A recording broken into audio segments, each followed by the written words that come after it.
Jai Hind students, myself Vaishali Dubey from district Chinwara and welcome to all in my English class. Students, today we will start question and answer from poem How to Tell Wild Animals. जंगली जानवरों को कैसे कहें, इस lesson की question answer आज हम discuss करेंगे। ये पोएम नंबर 4 है आपकी 10th क्लास की NCERT मेन रीडर बुक में।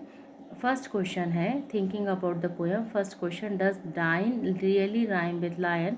Can you say it in such a way that it does? No, मतलब पूछा जा रहा है क्या डाइन वास्तव में लॉयन के साथ तुकबंदी करता है, और आप इस तरह से क्या आप इस तरह से कह सकते हैं कि यह करता है। मतलब डायन DYIN जो है वो LION के साथ लय बना रहा है या नहीं, तो नहीं बना रहा। देखिए ना, DYIN does not rhyme with lion.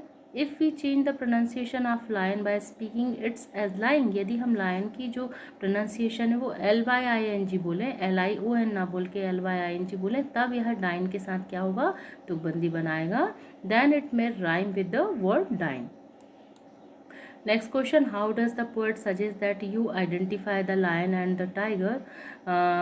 कवि कैसे सुझाव देता है कि आप शेर और बाघ की पहचान करें। When can you do so according to him? आपके अनुसार ऐसा कब कर सकते हैं। A lion is a large and tawny beards. A Bengal tiger has black stripes on its yellow coat. शेर एक बड़ा और तना हुआ जानवर है। बंगाल टाइगर के पीले कोट पर काली धारियां होती हैं। A lion roars when it falls upon its prey. एक शेर जब अपने शिकार पर जाता है तो वह दहाड़ता है।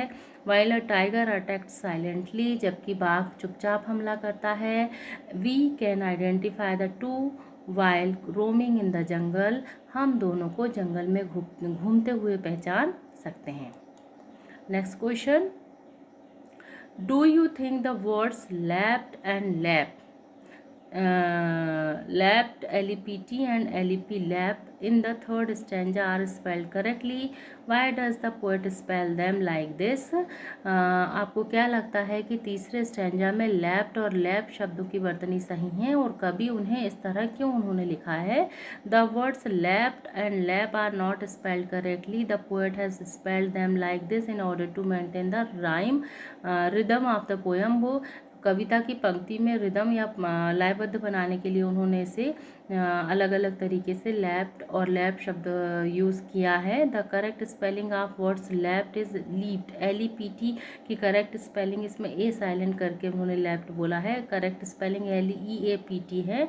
And lap is spell LEAP, और इसकी जो स्पेलिंग है वह इसमें भी ए यहाँ पर उन्होंने साइलेंट किया है।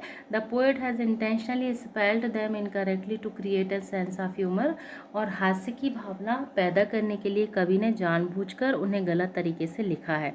एक्चुअली लैप और लैप्ड शब्दों की वर्तनी सही नहीं है।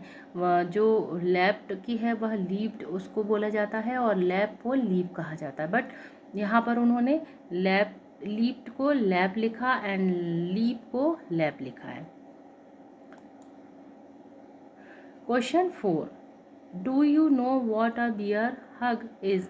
It's a friendly, strong hug such a bears are thought to give as they attack you.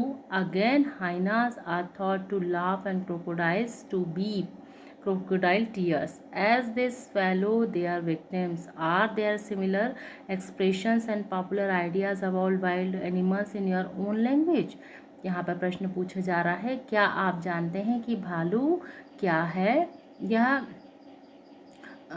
एक दोस्ताना और मजबूत आलिंगन है। इट्स फ्रेंडली एंड स्ट्रॉन्ग हग, ये कैसा है, एक जो है दोस्ताना और मजबूत आलिंगन है, जैसे कि भालू देने के लिए सोचा जाता है। Such a bear are thought to give, काय के लिए सोचा जाता है, देने के लिए सोचा जाता है, क्योंकि वे आप पर हमला करते हैं।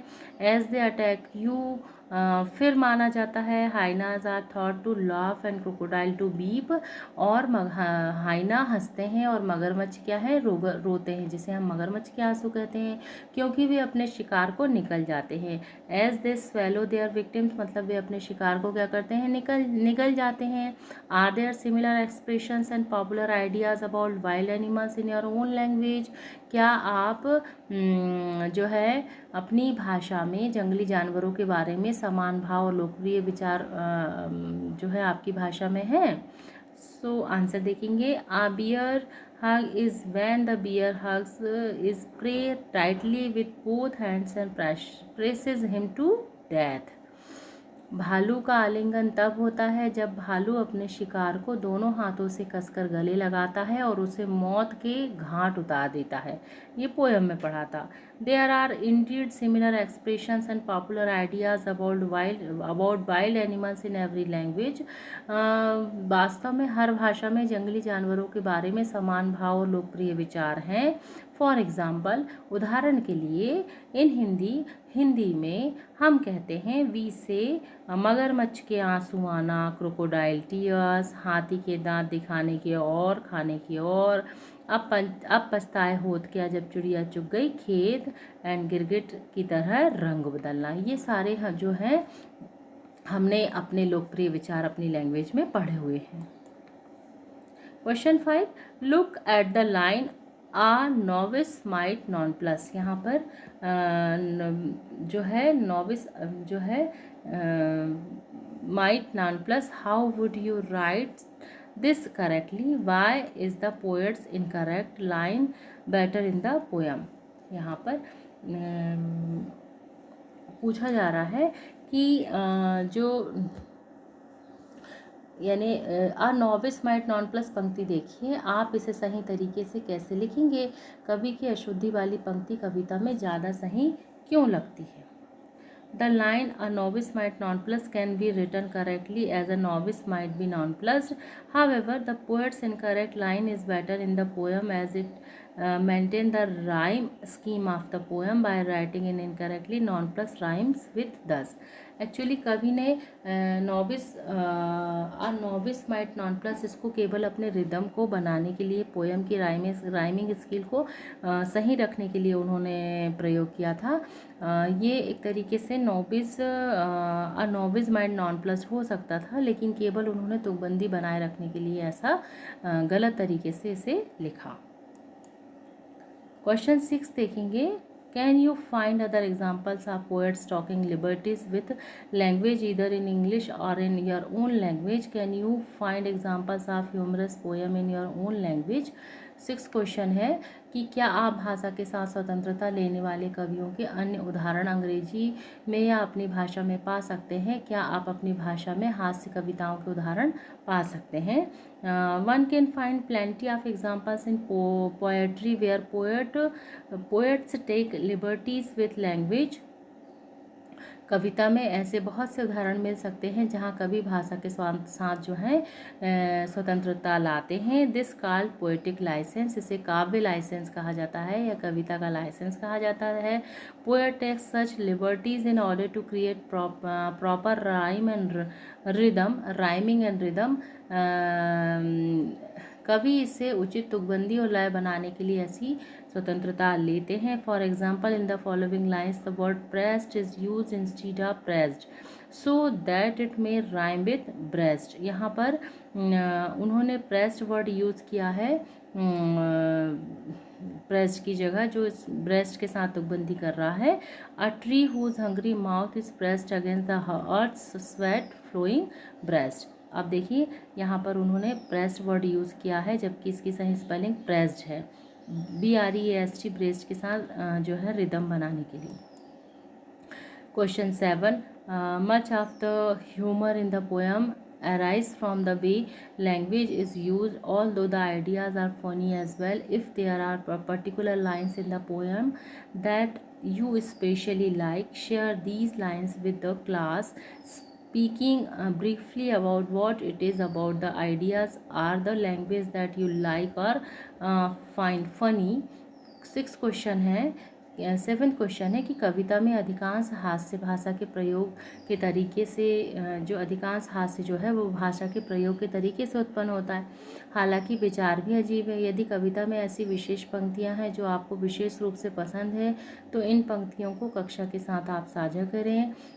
संक्षेप में बोलें कि यह उन विचारों या भाषा के बारे में क्या है जो आपको पसंद है या आपको मज़ेदार लगती है। आंसर देखेंगे। The way the poet had use language and ideas in the poem is indeed humerus.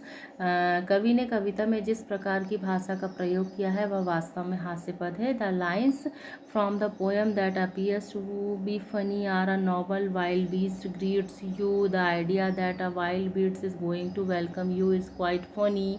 The language in the line he will only laugh and laugh again, he also very humorous. The concept of laugh from the word leopard generates humour. यहाँ पर बताया गया है कि कवि ने कविता में जिस प्रकार जो है भाषा और विचारों का प्रयोग किया है वो हास्यपद ही है। कविता की पंक्तियाँ जो हास्यपद प्रतीत होती हैं वह एक कुलीन जंगली जानवर आपको बधाई देता है, यह विचार कि जंगली जानवर आपका स्वागत करने जा रहा है, काफ़ी मज़ेदार है। और लाइन में भाषा वह केवल लैप और लैप फिर से भी जो है वो बहुत हास्यास्पद है। तेंदुआ शब्द से लैप की अवधारणा यह है वो हास्य उत्पन्न करती है।